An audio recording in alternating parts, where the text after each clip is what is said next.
왜 이태원에 저리 가야 되는데 돌아가냐 시위 붙어가지고 택시 주겠다고 내리라 그래도 안 내리고 쌍소리를 막 하면서 머리 잡아뜯고 그러니까 택시기사 가만히 있겠어요.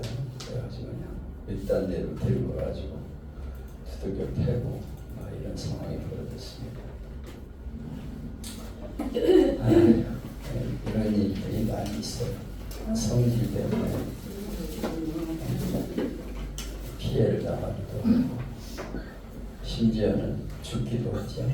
싸우다가 조금만 참으면 되는데 집안에서도 그렇죠. 조금만 참으면 되는데 참지 못하고 막 그냥 서로 싸우다가 가정이 깨지기도 하고 박살이 나고. 예, 오늘은 온유한자가 복을 받습니다. 그런 제목으로 은혜를 나누게 되겠는데요. 이삭의 얘기입니다. 이삭은 아주 성품이 착한 성품이에요. 그래서 아브라함, 야곱 다 시련이 많은데 이삭은 별로 큰 어려움이 없이 이렇게 살아가는 모습을 볼 수가 있어요. 족장들이 아브라함, 이삭, 야곱으로 이어지는데 그 중에 제일 평탄한 길을 걸은 사람이 이삭이 아닌가. 아브라함도 시련이 많고 야곱은 뭐 더 많이 시련이 있었죠. 유명한 노자가 젊었을 때 스승이 생명인데 노안으로 자리에 눕게 됩니다. 노자는 스승에게 마지막 남길 교훈을 부탁하죠. 근데 스승이 갑자기 입을 쫙 벌렸다가 담읍니다. 그리고 노자에게 물었습니다. 내 이가 아직이냐? 다 빠져서 없습니다. 스승이 또다시 입을 벌렸다가 다물며 물었습니다. 내 혀는 남아있냐? 네, 있습니다. 잠시 눈을 감고 침묵하던 스승이 눈을 뜨더니 말합니다. 그대는 내 말을 이해하겠는가? 노자가 말합니다. 강한 것이 먼저 없어지고 부드러운 것이 남는다는 말씀이지요? 했어요. 상용 선생이 고개를 끄덕이며 웃으면서 이렇게 말합니다. 그렇다. 세상 이치가 그와 같다. 이것이 내가 자네에게 해주고 싶은 마지막 말이다. 혀는 부드러워서 오래 남아있지만 강한 이빨은 빨리 빠진다. 너무 강하게 인생을 살지 말고 부드럽게 살라. 그런 교훈이었죠. 그 후부터 노자는 부드러움을 강조합니다. 그의 노자 평전에 보면 부드럽고 약한 것이 굳세고 강한 것을 이긴다. 이렇게 말하고 있어요. 세상은 강한 게 이기는 것 같지만 그게 아니라는 것. 부드러운 것이 이긴다. 성경에도 부드러움에 대한 말씀이 많이 나오죠. 부드러움은 한자로 따뜻할 온, 부드러울 유. 따뜻하고 부드러운 마음, 따뜻한 마음, 부드러운 마음. 그것이 온유입니다. 성품이 부드러운 사람이 있죠. 따뜻하고 부드러워서 같이 대화하면 푸근해지는 그런 사람이 있습니다. 갈라디아서 5장 22절 23절을 보면 오직 성령의 열매는 그러면서 열매를 말하고 있는데 9가지 열매 중에 8번째가 온유의 열매라고 말하고 있어요. 그러니까 성령님과 동행하면 온유의 열매를 맺게 된다. 점점 변화가 된다는 것입니다. 여기 온유는 헬라어로 프라우티스라는 말인데 야생마를 길들일 때 사용하는 단어입니다. 길들여져 가지고 이렇게 다듬어지는 거. 야생마가 처음에는 막 날뛰고 막 난리죠. 근데 서서히 길들이면은 나중에는 이제 순수한 말로 바뀝니다. 처음에는 뭐 길들이는 사람 옆구리로 팔로 쳐가지고 막 병이 걸리기도 하고 막 부러지기도 하고 그런다는 거예요. 날뛰다가 나중에는 이제 부드러워지게 되는 거. 이게 바로 온유입니다.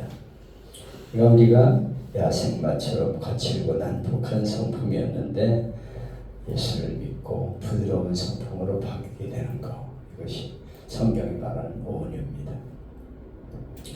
성경에 보면 모세는 지면의 모든 사람보다 온유했다. 그렇게 기록하고 있죠. 근데 사실 모세는 성격이 대단한 사람이었죠. 자기 동족들을 괴롭히는 애국 사람을 때려 죽여 파멸적 성질이 아주 고약했습니다. 한번 수복하면 그냥 폭력을 행사하는 그런 사람이었죠. 그러다가 나중에 이제 도망을 칩니다. 발각나서 도망을 쳐가지고 미디안 왕에로 들어가게 되죠. 거기서 그는 훈련을 받습니다. 양치기 노릇을 하면서, 그리고 또 백성들을 거느리고 광야길을 가면서 점점 성품이 다듬어져요. 처음에는 또 그 잘 안 돼가지고 막 물 달라 막 이러니까 반석을 지팡이로 내려치면서 내가 너희들을 위해서 물을 내랴 막 이래. 그래가지고 너는 안 된다. 가나안 땅에 못 들어간다. 그래서 들어가지 못한다고 성경에 말씀하고 있어요. 그러니까 성격이 다듬어지는 게 쉬운 게 아니에요. 오랜 시간을 다듬어지고 여러 가지 그러면서 인격이 온유한 성품으로 바뀌게 되는 것이죠. 그래서 나중에는 모세는 지면의 모든 사람보다 온유했다. 그렇게 기록하고 있습니다. 이 길들여진 성품, 그것이 바로 온유입니다. 본문의 주인공은 이삭입니다. 그는 부엘라베로이라는 곳에서 거주하고 있었는데 비가 오지 않고 기근이 되니까 그랄 땅으로 이사를 갔어요. 근데 그랄 땅에서 농사를 지었는데 100배의 열매를 거두었다. 100배의 열매. 쌀 한 가마 심으면 100가마를 수확할 정도로 엄청난 부자가 됐습니다. 양과 소가 많아지고 가정의 종들도 수없이 많아졌습니다. 근데 그랄 땅에 사는 블레셋 사람들이 그 모습을 보고 시기했다. 양과 소가 때를 이루고 종이 12만으로 블레셋 사람이 그를 시기하여 아브라함 때에 아버지 종들이 판 우물을 흙으로 메웠다. 아르메르 사람들이 이게 뭐 도대체 어디서 와가지고 불러먹던 개벽다귀 같은 게 저렇게 부자가 돼가지고 잘 사냐 이거야. 우리는 이렇게 힘든데. 그래가지고 우물을 메우고 떠나라. 우리 동네에서 나가. 막 이렇게 했다고 말하고 있어요.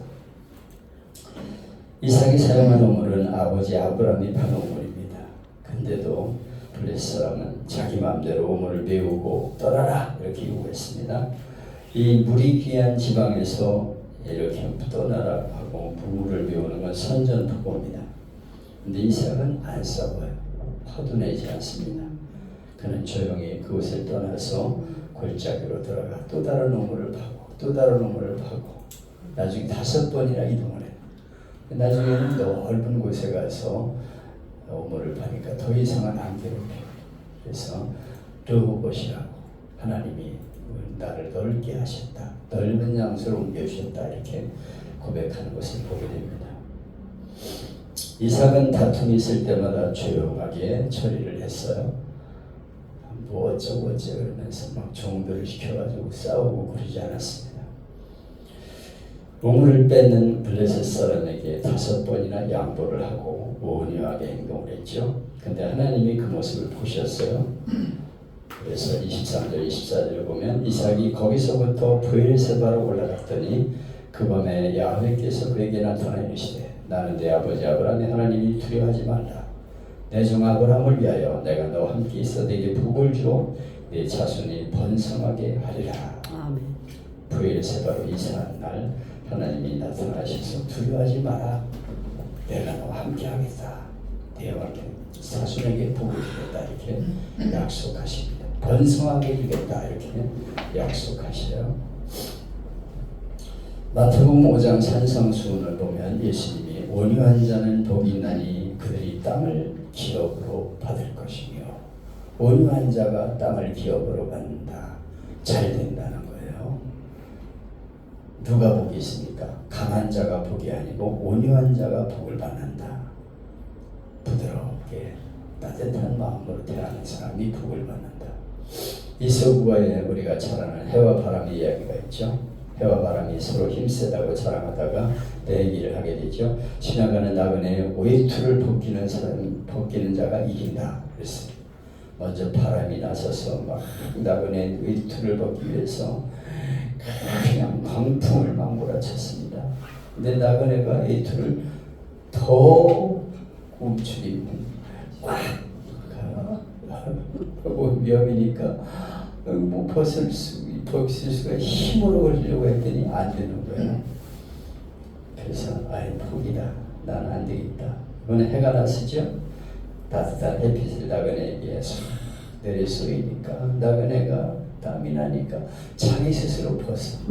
그래가지고 해가 이기게 되었다. 그런 내용입니다. 바람을 몰아치고 막 난리를 치면 이길 것 같아도 아니에요. 막 힘으로 막 몰아치우고 막 싸우고 막 소리 지르고 막 폭력으로 하면 진다는 것입니다. 강한 것이 승리하는 게 아니라 부드러운 것이 이긴다. 우리는 지나간 역사를 보아도 알 수 있죠. 역사가 토인비는 칼을 쓴 나라는 망하였지만 온유한 나라는 승리했다. 그렇게 말했습니다. 역사를 연구해 보면 칼을 쓴 나라는 망했다. 온유한 나라가 승리했다.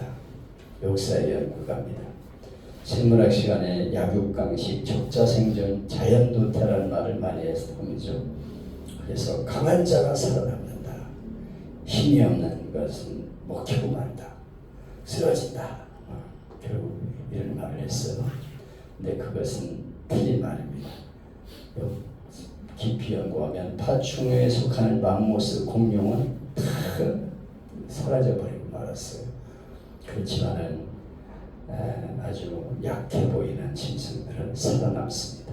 사자나 호양, 호랑이, 무서운 팔뚝과 날카로운 이빨을 가진 짐승은 멸종되거나 멸종되어 가고 있는데 약한 짐승은 땅에 지금도 살고 있어요. 토끼, 쥐 이런 거 아주 힘없는 것 같은데 얼마나 번성을 많이 하는지 몰라. 과거 역사를 보면 히틀러 같은 사람이 세계를 점령하려고 했지만 실패합니다. 나폴레옹도 실패하고 히틀러, 스탈린, 무솔리니 칼을 든 자는 망하지만 온유한 자가 땅을 차지했어요. 강한 자가 이기는 게 아니라 온유한 사람이 승리하게 된다 하는 것을 보여주고 있습니다. 미국의 시인 에머슨이 어렸을 때 이야기인데요. 에머슨이 서재에서 책 보고 있는 아버지를 막 부릅니다. 아빠 좀 도와주세요. 송아지가 말 안 들어요. 송아지를 외양간에 넣으려고 하지만 송아지는 꿈쩍도 아니고 버티는 거예요. 그래서 아버지한테 도와달라고 했습니다. 아버지가 앞에서 당겼지만 꿈쩍도 안 해요. 앞다리를 버티고 막 뒤로 물러나. 그래서 에머슨에게 야 네가 뒤에서 밀어. 그래서 막 당기고 밀었지만 헛수고입니다. 그래서 두 사람이 지쳐가지고 땅에 펄썩 주저앉았습니다. 그때 그 광경을 보고 있던 늙은 여자 하인이 달려왔습니다.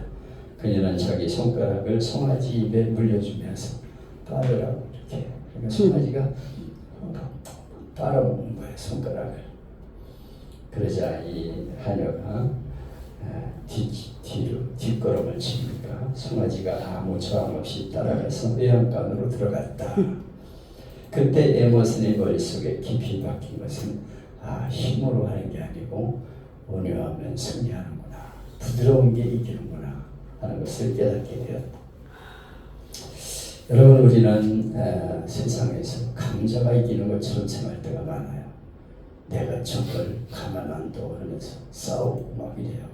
가정에서도 그렇고 사회에서도 직장에서도 그렇고 교회에서도 그래요. 그냥 뭐 힘으로 막 밀어붙여요. 결국은 실패합니다. 제가 늘 그런 얘기를 해요. 절대 싸우지 마라. 그럼 실패한다. 목회자들한테 내가 늘 얘기하는 얘기는 그겁니다. 힘으로 밀어붙이는 목회자는 실패하더라고. 잘하다가 한번 성질나면요, 그 교인 다 떨어집니다. 아주 질려버려요. 한 번에 그냥. 그래가지고 그냥 나가버려요. 자기만 나가 다 아는 사람 데리고 나가버려요. 그러니까 성질 한번 잘못 내가지고 망하는 교회가 많습니다. 그러니까 인내하고 사랑으로 부드러움으로 품어주면 승리하게 됩니다. 그 사람들이 자기 승질 알거든 나를 받아주는 목회자를 기다리는 거예요. 그래서 계속 그 교회에 나가서 일꾼이 되는 것을 보게 됩니다. 여러분 이삭처럼 온유한 사람으로 살기를 기도합시다. 아멘. 나를 향해 돌전 있는 사람이 있어도 이상한 말을 막 퍼뜨리고 다니는 사람이 있어. 저거 한번 본때를 보여야지. 그래서 불러가지고 당신 왜 나 자꾸 뒷담하고 돌아다녀 그러면서 그렇게 하면 안 된다니까요. 어떤 목사님은 장로가 자꾸 속색이니까 뒤로 불러내가지고 그냥 날려버렸대. 주먹을 쓰던 사람인데 그 목표가 되겠습니까? 어디서나 마찬가지. 가정에서나 어디서나 온유한 자가 승리한다. 자네가 내 뜻대로 안 돼도 그냥 참는 거예요. 잘 부드러움으로 대해주고 남편이 속이고 아내가 속을 쓰게도 그냥 온유함으로 받아줄 때 거기에 평화가 있게 되고 행복이 깃들게 되는 것입니다. 아멘. 새해를 맞이하면서 주님 온유한 자로 살기를 원합니다. 가정에서나 직장에서나 교회에서나 어디서나 온유한 자로 부드러움과 따뜻함으로 대할 수 있는 사람으로 살게 해주셔서 하나님께 영광을 나타내고 야 예수 믿는 사람이 틀리구나 그리고 우리의 모습을 통해 전도가 되는 삶이 되기를 축복합니다. 아멘.